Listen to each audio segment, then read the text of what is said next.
here are some highlights from my 2019 trip out to Oshkosh and AirVenture.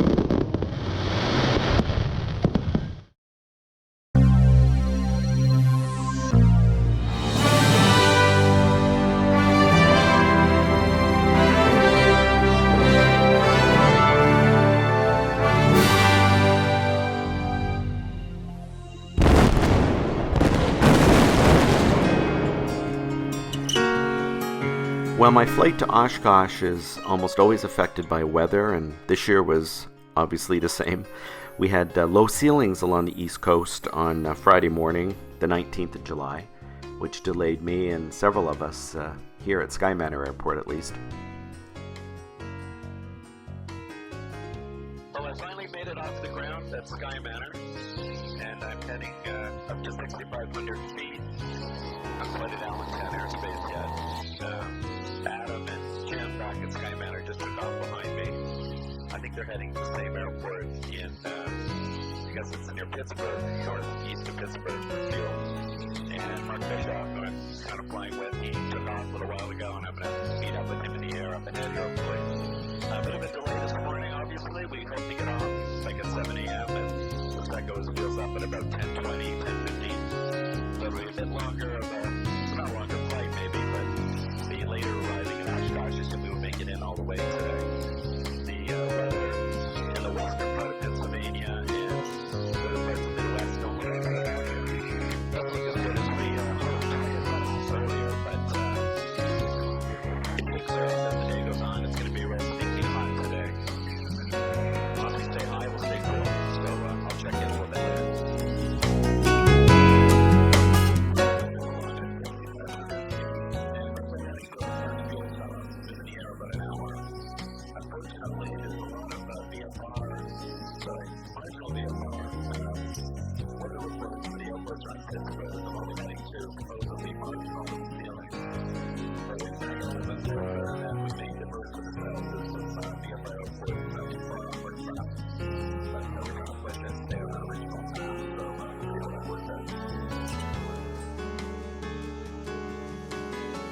Well, I managed to make it down through the clouds and flew to this McVille Airport in Freeport, Pennsylvania.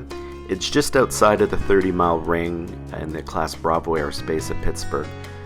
The approach is really beautiful. You come in over the Allegheny River. The runway is actually up on a cliff, as you can see in the video. It's just really, really spectacular. Well, Mark beat me into the airport, and we met up with Doug Logg and Lee Hilbert and Austin, a friend of Lee's. And the three of them were on their way to Oshkosh as well. What was really neat at this little rural airport is that they had car gas, so I was able to get some non-leaded fuel for the old road tax. We made a very quick turnaround and then off we went. We had kind of a hole we had to go up through to get out of this airport. We wanted to get up high for our next leg, which was probably 2 to 3 hours. I'm flying over Cleveland Class Bravo airspace at 8,500 feet. The airspace goes up to 8,000. And looks like the sky is more consistent here. Scattered clouds, but there's obviously VFR, there's a lot of openings to get down. We need to do that ahead. Well, as you can see, we decided to go down lower because of the headwinds we were experiencing over Cleveland. So we're down to 3,500, 3,600 feet right now, below the clouds, but as you can see, it's hazy. It is really sticky hot. It's 26 Celsius right now, and a little bumpy. So it's not the most enjoyable flying. We're only about a half hour outside of Williams County, which is our next fuel stop. And we'll check in a little later.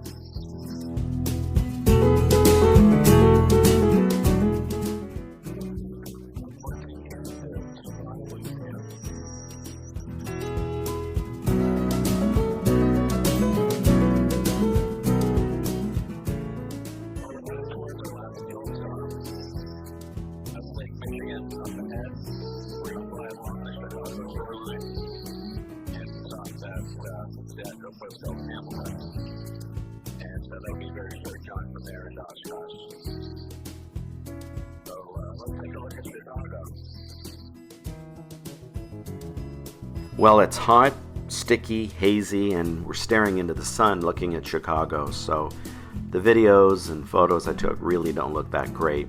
I've taken photos on previous trips that look a lot nicer along the skyline of Chicago. Well, it was pretty clear by now that we were going to make it into Oshkosh in one day. The headwinds have been pretty stiff, but all in all it has been a pretty good flying day. My engine has been running a little rough at times, and I subsequently learned that I had a little bit of dirt in the carb bowls and maybe one of my floats was a little heavy.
Well, that was one of the easiest approaches we've ever had coming into Oshkosh. No crowds.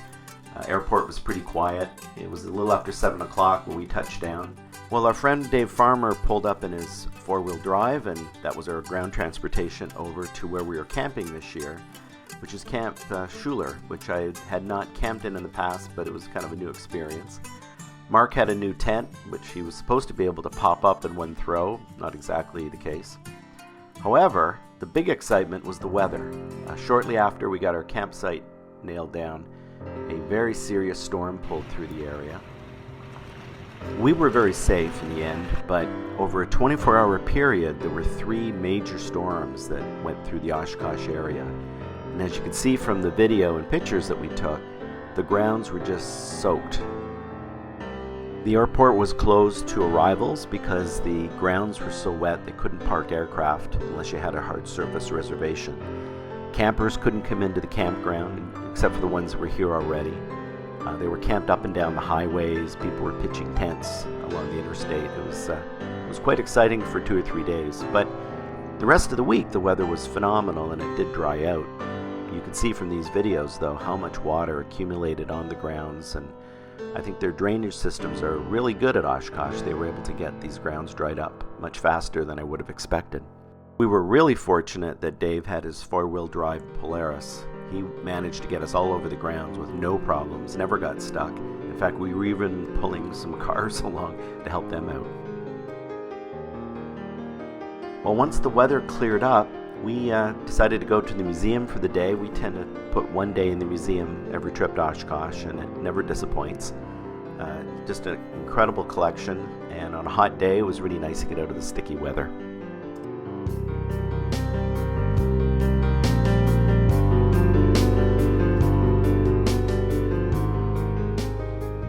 Oshkosh has an incredible collection of nose art, and you can see from the pictures on the sides of these former aircraft that the air crews were pretty lonely during their times overseas. But the preservation of the museum and all the artwork is quite impressive.